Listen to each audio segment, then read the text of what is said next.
Diamond అంటే ultimate. Diamond అంటే కాంతులు విరజిమ్మే రాయి. ఒక్క డైమండ్ను చూస్తేనే కళ్ళు జిగేలుమంటాయి. అలాంటిది ఆకాశం నుంచి వజ్రాల వర్షం పడితే చూడ్డానికి రెండు కళ్ళు సరిపోవు. అయితే భూమిలో మాత్రమే దొరికే డైమండ్స్ ఆకాశం నుంచి ఎక్కడ రాలుతున్నాయి? వజ్రాల వర్షం ఎక్కడ కురుస్తుంది? వజ్రాల వర్షం వెనుకున్న కారణాలేంటి తెలుసుకోవాలంటే లెట్స్ వాచ్. వజ్రం అనేది భూమిపై లభించే అత్యంత కఠినమైన సహజ పదార్థం. ఇది స్వచ్ఛమైన కార్బన్ అణువుల యొక్క స్ఫటిక రూపం. భూగర్భంలో అత్యధిక ఉష్ణోగ్రత మరియు పీడనం వల్ల ఇది ఏర్పడుతుంది. ఇది విలువైన నవరత్నాలలో ఒకటి. ప్రకృతిలో లభించే అన్ని పదార్థాల కంటే కఠినమైనది డైమండ్. భూమిలో దొరికినప్పుడు ఇది కటింగ్ చేయని రాయిలా బూడిద, పసుపు లేదా గోధుమ రంగు ఛాయలతో ఉంటుంది. అయితే వజ్రం ఎలా ఏర్పడుతుంది? దాని నిర్మాణం ఎలా ప్రారంభమవుతుంది? ఈ ప్రశ్నకు చాలా కాలంగా శాస్త్రవేత్తలకు అంతుచిక్కని ప్రశ్నగా మారింది. అయితే కొన్ని దశాబ్దాల ఈ ప్రశ్నకు శాస్త్రవేత్తలకు కొన్నాళ్ల క్రితమే సమాధానం దొరికింది. ఇటీవల పరిశోధనలో భూకంపాలకు కారణమయ్యే టెక్టోనిక్ ప్లేట్ విరిగిపోవడంతో వజ్రాల నిర్మాణం ప్రారంభమవుతుందని శాస్త్రవేత్తలు కనుగొన్నారు. బ్రిటన్లోని సౌతాంప్టన్ యూనివర్సిటీ శాస్త్రవేత్తలు ఈ విషయాన్ని వెల్లడించారు. డైమండ్ అనేది కార్బన్ అణువులతో నిర్మితమై విలువైన వస్తువు కావడంతో సాధారణ రాళ్ల మాదిరిగా కాకుండా వజ్రాలలో కార్బన్ అణువుల క్యూబిక్ క్రిస్టల్ స్ట్రక్చర్ లాగా అమర్చబడి ఏర్పడతాయి. వజ్రాలు భూమికి అత్యంత లోతులో భూమి పొరల్లో నుండి ఏర్పడతాయి.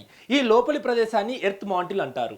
ఇక సాధారణంగా అయితే అగ్నిపర్వతాలు బద్దలైన చోట ఈ వజ్రాలు లావాతో పాటు పైకి ఎగజిమ్ముతాయి. అగ్నిపర్వతంలోని లావా చల్లారిన తర్వాత గాలి, వర్షం, వరదల కారణంగా అవి నదులలోకి కొట్టుకొని ఇతర ప్రాంతాలకు చేరుతాయి. ఇలా వెళ్ళినవి నదుల్లో ఉండే రాళ్ల మధ్యలో పేరుకుపోతుంటాయి. అందుకే అగ్నిపర్వతాలు బద్దలైన చోట తవ్వకాలు జరిపినప్పుడు వజ్రాలు ఎక్కువగా లభిస్తుంటాయి. అక్కడ పడి ఉన్న రాళ్లలో వజ్రాలు కనపడే అవకాశం ఉంటుంది. ఎర్త్ మాంటిల్లో ఉన్న కార్బన్ ఫ్లూయిడ్స్ అక్కడే ఉండే అధిక ఉష్ణోగ్రత, ఒత్తిడి కారణంగా వజ్రాలు ఏర్పడతాయి. అయితే వాస్తవానికి వజ్రాలకు రంగు ఉండదు. కానీ వజ్రాలు ఏర్పడేటప్పుడు 10 లక్షల కార్బన్ అణువులతో ఒక్క బోరాన్ తోడైతే ఆ వజ్రం నీలి రంగును సంతరించుకుంటుంది. అదేవిధంగా 10 లక్షల కార్బన్ అణువులతో నైట్రోజన్ తోడైతే అది పసుపు రంగు వజ్రం ఏర్పడుతుంది. ఇక వజ్రాలతో కార్బన్ అణువుల ఆకృతి సరిగ్గా ఏర్పడకపోతే ఆ వజ్రం గోధుమ రంగులోకి మారుతుంది. ఒకవేళ డైమండ్ పై రేడియేషన్ ప్రభావం ఎక్కువగా ఉంటే అది ఆకుపచ్చ వజ్రంగా మారుతుంది. అయితే వర్షాకాలం వచ్చిందంటే చాలు వజ్రాల వేట మొదలవుతుంది. ఎందుకంటే వజ్రాలు కొట్టుకొని వచ్చేది నదుల ప్రవాహంతోనే. ఇక మన తెలుగు రాష్ట్రాల విషయానికి వస్తే అనంతపురం జిల్లా రైతులు వాన పడిందంటే వజ్రాల వేట మొదలు పెడతారు. తొలకరి చినుకులు పలకరిస్తే చాలు వజ్రాల వేట మొదలవుతుంది. రంగురాలు అరచేతిలో మెరిసి తమ రాతను మారుస్తాయని వారు ఆశపడతారు. తమ అదృష్టాన్ని పరీక్షించుకునేందుకు ప్రయత్నాలు సాగిస్తారు. జిల్లా నలుమూలల నుంచే కాకుండా దూర ప్రాంతాల నుంచి ఇక్కడికి వచ్చి తమ అదృష్టాన్ని పరీక్షించుకుంటారు. ఒక్క వజ్రం దొరికినా తాము క్షణాల్లోనే లక్షాధికారులుగా మారిపోతామనే ఆశే వారిని పొలాల వెంట తిరిగేలా చేస్తోంది.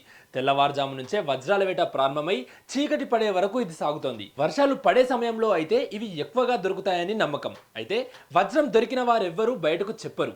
వీరు సేకరించిన రాళ్లను అక్కడే తనిఖీ చేసే ముఠా అందుబాటులో ఉంటుంది. అక్కడ ఉన్న వ్యాపారులు వీటిని కొనుగోలు చేస్తారు. ఇలా వర్షాకాలంలో అనంతపురం జిల్లా, వజ్రకరూర్, కర్నూలు జిల్లా, జొన్నగిరి చుట్టుపక్కల ఉండే పొలాల్లో రైతుల కంటే వజ్రాలు వెతికేవారే ఎక్కువగా కనిపిస్తారు. ఏటా జూన్ నుంచి సెప్టెంబర్ వరకు వజ్రాల వేట సాగిస్తారు. ఏటా ఈ రెండు ప్రాంతాల్లో 40 నుంచి 50 వజ్రాలు దొరుకుతాయని స్థానికులు పేర్కొంటున్నారు. అయితే ఇక్కడే వజ్రాలు ఎందుకు లభిస్తాయనే ప్రశ్నకు వినిపించే ఏకైక సమాధానం కింబర్లైట్. భూమి లోపలి భాగాల్లో దాదాపు 150 నుంచి 450 కిలోమీటర్ల లోతులో లావా రూపంలో ఉండే కింబర్లైట్ అధిక పీడనం కారణంగా క్రమంగా భూమి పైపొరలోకి చేరుకొని విస్ఫోటం చెందుతుంది. ఈ నేపథ్యంలో మార్గ మధ్యలో ఉండే వజ్రాలను తనతో పాటు పైకి తీసుకొస్తుంది. విస్ఫోటనం అనంతరం ఘనీభవించిన కింబర్లైట్లోనే వజ్రాలు ఉండిపోతాయి. అలాంటి కింబర్లైట్ రాళ్లను ప్రాసెస్ చేసే వజ్రాలను వెలికితీస్తారు. భూమిపై అధిక వర్షాలు, వరదల కారణంగా కింబర్లైట్ రాళ్లు కోతకు గురై వాటిలోని కొన్ని వజ్రాలు సహజ సిద్ధంగా బయటకు వస్తాయి. అందుకే కింబర్లైట్ రాళ్లు ఉన్న ప్రాంతాల్లో వజ్రాలు దొరికేందుకు ఎక్కువ అవకాశాలున్నాయి. దీంతో ఒక్క బ్రిటిష్ కాలంలోనే మైనింగ్ చేశారు. ఉమ్మడి అనంతపురం జిల్లాలో 45 చోట్ల కింబర్లైట్ నిక్షేపాలను పరిశోధకులు నిర్ధారించారు. వీటిలో డైమండ్ గ్రేడ్ అధికంగా ఉన్న క్షేత్రాలు 10 వరకు ఉన్నాయి. వెంకటాంపల్లి పరిధిలోని కింబర్లైట్ క్షేత్రంలో అత్యధికంగా 10.68 డైమండ్ గ్రేడింగ్ కలిగిన వజ్రాలు కనుగొన్నారు. ఇది మధ్యప్రదేశ్లోని పన్నా డైమండ్ మైనింగ్లోని గ్రేడింగ్ కంటే ఎక్కువ. బ్రిటిష్ కాలంలోనే వజ్ర కరూరు పరిసర ప్రాంతాల్లో మైనింగ్ చేసినట్లు ఆధారాలున్నాయి. మరి ఇలా ఒక్క వజ్రం కోసం ఎంతో వేట కొనసాగించాల్సి ఉంటుంది. లక్కీగా డైమండ్ దొరికిందంటే లక్ తిరిగిపోతుంది. అదే వజ్రాల వర్షం కురిస్తే వినడానికి ఆశ్చర్యంగా ఉన్నా నిజంగానే వజ్రాల వర్షం కురుస్తోంది. అయితే మన భూమిపై మాత్రం కాదు, అంతరిక్షంలో ఉండే కొన్ని గ్రహాలపై మాత్రం ఏకంగా అత్యంత విలువైన వజ్రాల వర్షం రూపంలో కురుస్తుందంట. ఇది ఏదో సైన్స్ ఫిక్షన్ సినిమా కథో లేదా కల్పిత విషయమో కాదు. ఖగోళ భౌతిక శాస్త్రవేత్తల సుదీర్ఘ పరిశోధనలు, నాసా, యూరోపియన్ స్పేస్ ఏజెన్సీ ఉపగ్రహాలు పంపిన డేటా ఆధారంగా వెల్లడైన నిజం. సౌర కుటుంబంలోని అతిపెద్ద గ్రహాలైన శని, గురుడులతో పాటు వ్యవస్థకు సరిహద్దుల్లో ఉన్న మంచు గ్రహాలైన యురేనస్, నెప్ట్యూన్లపై ఈ వింత ప్రాతినిధ్యం జరుగుతుంది. శని, గురు గ్రహాలు వాయు గ్రహాలు. వీటి వాతావరణంలో మిథేన్ వాయువు సమృద్ధిగా ఉంటుంది. ఈ గ్రహాలపై తరచుగా భూమిపై కంటే వేల రెట్లు బలమైన మెరుపులు, ఉరుములతో కూడిన భయంకరమైన తుఫాన్లు వస్తుంటాయి. ఈ తీవ్రమైన ఉరుముల దాడికి వాతావరణంలోని మిథేన్ వాయువు విచ్ఛిన్నమై దానిలోని హైడ్రోజన్, కార్బన్లు వెలువడతాయి. వేరుపడిన కార్బన్ పరమాణువులు కిందికి జారుతున్న కొద్దీ అక్కడి వాతావరణ పీడనం వల్ల ఒకదానికొకటి గట్టిగా కలిసిపోయి గ్రాఫైట్గా మారుతాయి. ఈ గ్రాఫైట్ ముక్కల గ్రహం యొక్క లోతుల్లోకి పడుతున్న కొద్దీ తీవ్రమైన గురుత్వ ఆకర్షణ, విపరీతమైన వేడి, ఒత్తిడిలోకి గురవుతాయి. ఈ ప్రక్రియలో గ్రాఫైట్ కాస్త గట్టి ఘనరూప వజ్రాలుగా మారిపోతుంది. నాసా శాస్త్రవేత్తల అంచనా ప్రకారం శని గ్రహంపై ప్రతి ఏటా దాదాపు 1000 టన్నుల వజ్రాల వర్ష రూపంలో తయారవుతుంటాయి.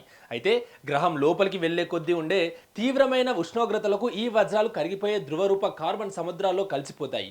యురేనస్, నెప్ట్యూన్ గ్రహాలకు శాస్త్రవేత్తలు ఐస్ జైన్స్ అని పిలుస్తారు. ఇక్కడ వాతావరణం శని, గురుడు కంటే పూర్తి భిన్నంగా ఉంటుంది. ఈ గ్రహాల ఉపరితలం కింద వేల కిలోమీటర్ల లోతున హైడ్రోకార్బన్లు, నీరు, అమోనియాతో కూడిన దట్టమైన పొరలు ఉంటాయి. అక్కడ ఉండే విపరీతమైన ఉష్ణోగ్రతలు, ఒత్తిడి వల్ల కార్బన్ పరిణామాలు వేరుపడి నేరుగా నిమిషాల వ్యవధిలోనే ప్రస్ఫుటమైన వజ్రాలు స్ఫాటికలుగా మారుతాయి. ఇవి వర్షపు బిందువుల్లా పడుతూ శతాబ్దాలుగా గ్రహాల కేంద్రకం చుట్టూ మంచు పొరల్లా పేరుకుపోతున్నాయి. అయితే ఇక్కడ ట్విస్ట్ ఏంటంటే గ్రహాలపై టన్నుల కొద్ది వజ్రాల వర్షం కురుస్తున్నప్పటికీ మానవులు అక్కడికి వెళ్ళి వాటిని సేకరించడం దాదాపు అసాధ్యం. ఆ గ్రహాల వద్ద ఉండే వాతావరణ ఒత్తిడి భూమి కంటే లక్షల రెట్లు ఎక్కువ. మానవ నిర్మిత ఏ వ్యోమనౌక అయినా ఆ ఒత్తిడికి క్షణాల్లోనే పిండి పిండి అయిపోతుంది. అక్కడ ఉండే వేడికి సెకండ్ల వ్యవధిలోనే రోబోలు కూడా కరిగిపోతాయి. కాబట్టి వజ్రాల వర్షం పడినా మనుషులకు మాత్రం అవి చిక్కవు.